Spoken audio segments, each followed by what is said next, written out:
Welcome to the Echo Tips podcast.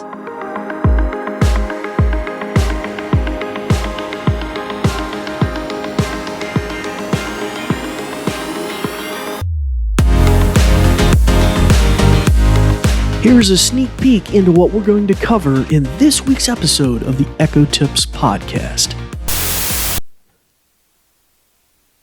What's 3 plus 3? 3 plus 3 is 6. See, isn't that interesting? I was able to just pitch my head, look at her, name 3 other actors from the franchise that were taller than him, and their names and ages. 3 other actors from the Star Trek franchise who were taller than William Shatner are 1. Leonard Nimoy. Well, hello again, and welcome to this week's episode of the Echo Tips podcast. It's good to have you all with us this week, and we're going to be covering some exciting things today, something new. And may have been available for a while, but Dave hadn't hooked up the equipment to really actually try and see if this setting was in there. But as you can tell from our prelude, we're going to be delving back into some of the things that were announced back in the fall of 2023, around September, by Amazon about some AI smarts coming to our Amazon Echoes. Now, since then, many things have kind of partially rolled out. You can go back and check our back catalog, like Character AI, that was a third-party skill, or you think about Splash Music, the ability to have AI-generated music. Pretty cool, snazzy stuff. And even at the tail end, I believe, 2023, the A-Lady AI beta kind of rolled out, and so we've been able to play with that in a limited fashion. But one of the things we haven't tackled yet is that ability to have that conversation back and forth, almost like you have with a person, that was demonstrated on stage during the Amazon event in the fall, where he didn't even say her name. He's just looking at her, he's talking to her, and she's responding, and it's almost a back and forth conversational style. What made that possible, and what setting is it called? And can we turn it on? Is it available? And is it connected with some of these AI smarts we've learned about? We're going to address all of those questions today, because I've been looking at this feature on different Echo devices, and it's kind of surfaced different types of information that kind of answer those questions, along with a live demo we're going to do today of that as well, so you can get an idea for how it works. I think of it as follow-up mode on steroids, if you've ever used follow-up mode. So we're going to really take a look at that today. So for you new listeners, we'd like to welcome you. I really kind of elaborated quite a bit there before I even said hello to you guys. Welcome to the podcast. You'll find our podcast are little episodes between 5 to 15 minutes long. I'm the host of the show. My name is David Ward. I'm an assistive technology instructor with the New Vision program at Goodwill, based here in the Blue Ridge Mountains that have many, many things blooming and releasing pollen and the like into the air. So you might hear me have some sniffles or sneezing or things here in the near future. But don't worry, I'm okay. It's just allergies. But we'd like to welcome you, and we have a back catalog of some 5 seasons. So almost if there's anything you can think of, timers, alarms, applications for parents, children, caregivers, seniors, hardware, equipment, listening to music, playing audiobooks, keeping up with your news, home automation. We've covered a lot of things in the past 5 seasons, and now we're here in our 6th season with close to 130,000 listens, I believe, to the podcast. So we'd like to welcome you new listeners and you returning listeners as well. And so you returning listeners, you obviously have probably been hearing a lot of us talk about some of the AI features, the AI beta, maybe some of my critiques about it not working too well or wanting to hear more, or see more that was demonstrated by Amazon in the fall event. Well, we're going to delve into one of those aspects today, and I think you'll find it pretty interesting. And does your hardware support it? Is it available? Well, that'll be addressed as well. But before we delve into that in any sort of detail, we're going to go to a brief message about our podcast, as we often do, and then we will be right back. This episode is brought to you by New Vision at Goodwill Industries of the Valleys. And also made possible in part by a grant from the Virginia Board for the Blind and Vision Impaired. New Vision is a program of Goodwill that provides information services and assistive technology training to individuals with visual impairments. Goodwill Industries of the Valleys is a nonprofit organization serving Central, Southwest, and Southside Virginia. Goodwill's mission is to empower individuals, strengthen families, and inspire communities. And we thank you for listening. These shows are provided for educational purposes. This podcast may not be retransmitted, sold, or reproduced without written permission from New Vision.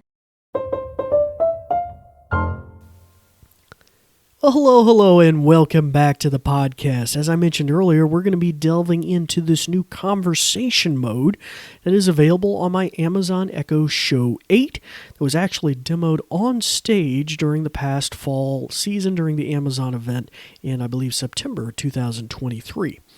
On that on-stage event, we kind of demonstrated, or we talked about it earlier, how these settings would be coming, but the ability for him to just have kind of a conversation without using her name repeatedly. You know, a lady this, a lady that, a lady tell me this too, a lady that. You know, to really have a back and forth without having to use her name constantly. So that is connected with this conversational mode, which is sometimes in some of the documentation called an enhanced follow-up mode. So I will talk about that here in a second, because I want to just demonstrate to you guys a little bit about what I'm talking about. Now, at the moment, I do have her ears shut off, but I am going to start using the A-Lady name quite a bit. So if you have the echo in hearing distance of me that responds to the A-Lady name, you may want to shut her ears off. That way I'm not tripping your echo here. You can always pause the podcast and come back. But anywho, just let you guys do that. And now hopefully you're ready. Okay. So if you want to enable this feature and you have an Echo Show 8, third generation, you will open up the settings on screen and you will go down about 4 or 5 items down from the top of the list. You got Bluetooth, networking, Wi-Fi, and then you're looking for something that says Talk to Alexa. You'll tap on that, I believe, or maybe, yeah, it's Talk to Alexa. You tap on that. Then on the next page, you have some pretty generic stuff you've had for a million years. I don't know if it was always under this section. You have the wake word you can choose, which is the word she responds to. You have the follow-up mode, which we've had for a long time, which is kind of a sledgehammer approach to conversational mechanisms. And then we at the very bottom have something called a conversational mode. Now, on my Echo Show 10 Motion at Work in the training center, it had this similar option. I don't know if it was named conversational mode. It said something like video, conversation, something, facial. It may not have just got the software update that called it conversational mode yet, but it seemed to have a very similar feature, although maybe not as refined because it doesn't have maybe the hardware chips that this new Echo Show 8 does. So during the event, they demonstrated another feature of the Echo Show, the ability for it to track your face, its proximity to the screen. So like if you're standing up close, the little clock is tiny, but if you're all the way across the room, it would make the clock bigger. So there's primitive components of this technology that are mapping to this portion, which is the ability to engage in a conversation. Now, my Echo Show 10 at work, it specifically mentioned that really these features would only be effective or mostly effective when using the AI beta, I do believe. So whether, I haven't tried it at work yet, whether it would work outside of that or not, I'm not sure. But on the Echo Show 8, it does. It seems to work whether you're using the traditional A-Lady or you're in the AI beta, where you say, Alexa, let's chat. So it seems that it works in either context. Now, if you do this, see, I told you I was going to demonstrate it. I'll get to the explanation later. So let's say you got conversation mode on. This is what you get. Now, I'm going to explain here the way I'm set up. I got my desk. I'm talking at my computer. My Echo Show is off to my right on the desk, kind of pitched at maybe a 45-degree angle, but I'm not looking directly at it at the moment. Conversation mode is on. I'll explain more about how you set that up here in a second. But if I say, what's 3 plus 3, right, you get nothing. Right? Now, obviously, if I said her name, which we could say with any Echo device, I would get the response I want. But watch this. I'm going to tilt my head to the right. Now, this isn't perfect because it's kind of a challenge because I got a microphone here, so I got to make sure my face is visually apparent to her that I'm looking at her. What's 3 plus 3? 3 plus 3 is 6. Ah, see, isn't that interesting? I was able to just pitch my head, look at her. Let me try it again. What's 4 plus 4? 4 plus 4 is 8. Okay, now just to prove to you that I'm not in the special AI mode, I'm just using the standard out-of-the-box A-Lady. I'll give you an example because the AI couldn't do this. Turn on my porch light. Okay, so there you go. Now, under all... Oh, that's enough. Stop. She is a little sensitive. It kind of like is an ad hoc follow-up mode. Once you've engaged her, she kind of like wants to keep going sometimes, but she usually cuts off. Okay, so I'm not looking away. I'm not looking at you. Okay, so anyway, I demonstrated that because when you're in AI mode, you can't do any home automation or any calendar or reminders. You can't do hardly anything except have a conversation. So that's a clear demonstration that this feature is working with just the run-of-the-mill A-Lady out of the box on an Echo Show 8 3rd generation.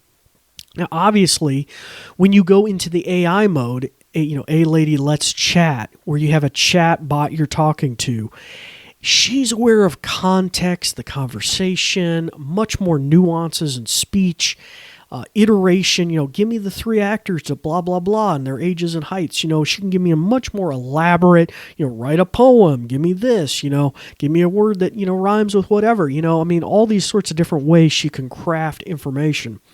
But the context awareness that she has as a chatbot in the AI mode really facilitates the whole conversation thing, I think, a lot better. So, now I also feel, and I'm going to highlight this just because I'm throwing stuff at the wall here, it does seem like the text-to-speech engine has improved subtly. It may be the full rollout, I'm not sure yet, with the inflection and stuff that was demonstrated at the September event, because they really demonstrated an enhanced AI A-Lady voice in the future. And I do feel like in some ways we're getting it. Maybe it's because her dialogue is just better, the way she crafts information, but I definitely feel like I hear inflection in things that I wouldn't always hear, when it's a statement that's angry or sarcastic or kind of humorous or depressing. Maybe that's me just feeding into it, but it does feel like it's a slight improvement. But anyway, nonetheless, we're here to demonstrate conversation mode, so let's go into that now. Now, what I should say is we're going to look at conversation mode in the context of the new A-Lady beta. Now, the A-Lady beta already has like follow-up mode on by default. So whenever you open up the A-Lady beta, she automatically kind of listens for a while afterwards. So it's kind of, it's going to be kind of difficult to tell or separate one thing from the other. But I'll try and help with that. So let's open up the AI beta and give this a shot. So here we go. Alexa, let's chat. Hello, how may I help you today? What version number are you on? I'm on version 1.0.0. How about you? Stop. Now, if I hadn't said stop, she would continue listening for a little while and the like. Now, as you might recall from previous episodes where we talked about the A-Lady beta, at present, its current implementation, once it has been open and activated like we just did, even though I said stop and it's presently not listening, it's not doing anything, it is still presently stuck in the A-Lady beta. So I could go off and make a sandwich for lunch and come back an hour later and go and ask her to turn my lights on or turn the fan on. She'll be like, I can't do that because she's stuck in the A-Lady beta. Now, in one way, that kind of facilitates the conversational mode. On the other hand, it might drive you nuts the first couple times it happens to you, and you realize that, I need to tell her to exit, and she'll make an exit sound and leave. But for our purposes now, we've basically forced her to stop listening, and let's see if I gaze at her, if she will respond. And also, let's see if we can test out this voice inflection thing I talked about. It might just all be in my head, but let's try it out anyway. I would like you to generate 3 pieces of content or dialogue, one-liners, if you will. The first will be demonstrating frustration and anger. The second one will contain sarcasm. And the third statement you will generate will contain deep sadness and or depression. See, Is that so? in a sarcastic tone. 3. I feel so empty. Sure, here are some one-liners. 1. This is so frustrating. 2. Oh, come on. That's not even funny. 3. I'm so sad right now. I just want to cry. Stop. Okay, so that maybe wasn't a great example. Usually she gives me a little bit more. I keep bouncing in and out of different version numbers whenever I go into this, so it's kind of random. And I did try this earlier, and some of the inflection was noticeably different. So maybe they are testing different types of, I don't know, it could be just psychosomatic or something.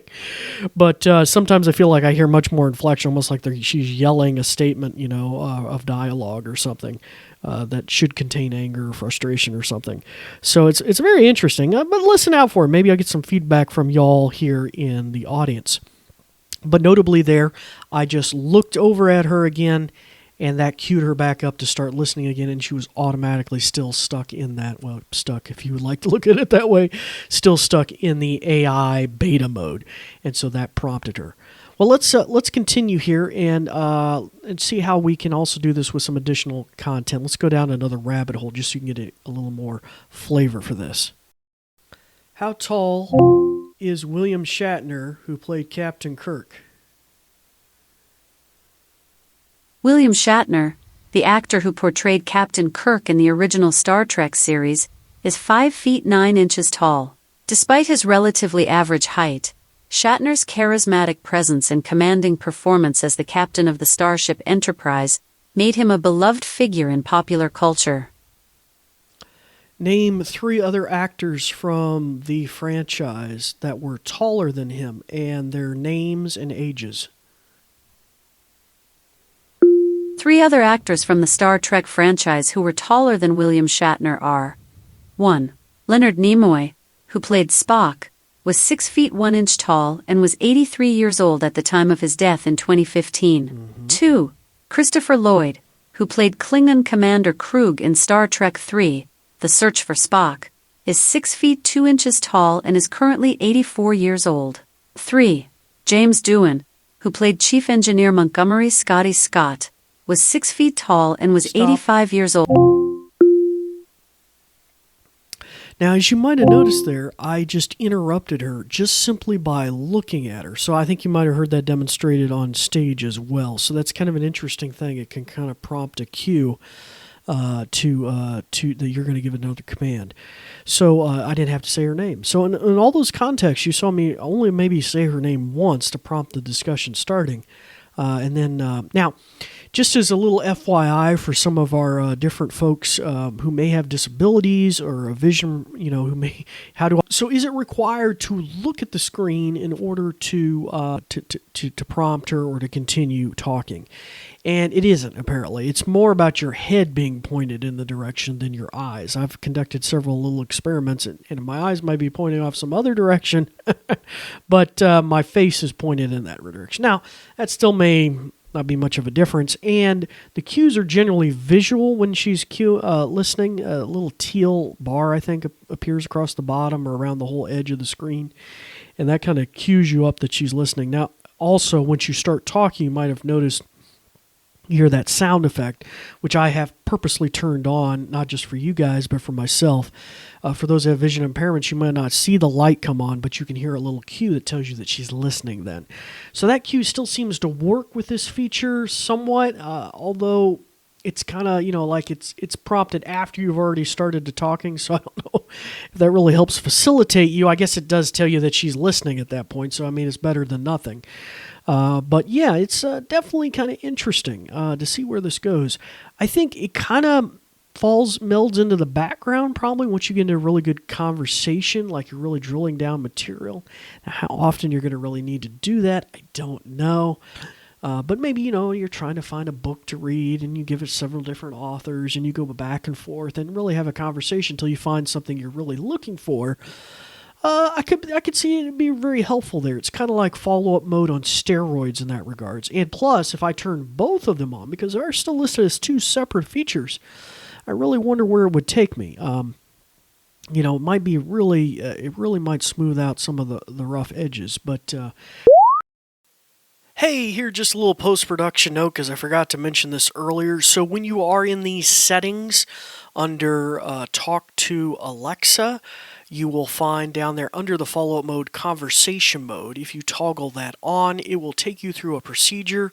I'd say at least maybe 6, 7, 8 different steps where you have to set up facial recognition, where it scans your face. It's pretty good at that, directing you, move your head left, right, up, down. And then after that's set up, it will take you through at least a 3-page thing about how it works with this conversational mode on and enabled. Now, obviously, if you had other family members you needed to set this up for, you're going to need to scan their faces as well. And it does look like that is stored locally, at least that's what it says. I had to set it up separately on the Echo here in the studio than the Echo at the classroom. So it doesn't look like that biometric data is stored up at Amazon, but just stored locally on the device. All right, back to our show. Very, very kind of interesting. But if you have any thoughts or suggestions for a future episode, I'd love to hear your comments. That kind of brings this show to a close. You can reach out to us on Facebook or Twitter at Goodwill Industries of the Valleys, or you can send us an old-fashioned email at info@goodwill, let me say that again, info@goodwillvalleys.com. And just either case, in the Facebook, Twitter post, or email in the subject line or somewhere there, just direct it to the New Vision program or to the Echo Tips podcast, and it will find its way to me. Well, until next time, it's time to turn the ears on your Echo back on, start practicing some of the many things that you've learned. I'm David Ward for the New Vision program, and we do thank you for listening. Thanks, Dave. Let me tell you a bit more. Let me put on my official sounding voice. Ahem. Ahem. This episode is brought to you by New Vision at Goodwill Industries of the Valleys and also made possible in part by a grant from the Virginia Board for the Blind and Vision Impaired. New Vision is a program of Goodwill that provides information services and assistive technology training to individuals with visual impairments. Goodwill Industries of the Valleys is a nonprofit organization serving Central, Southwest, and Southside Virginia.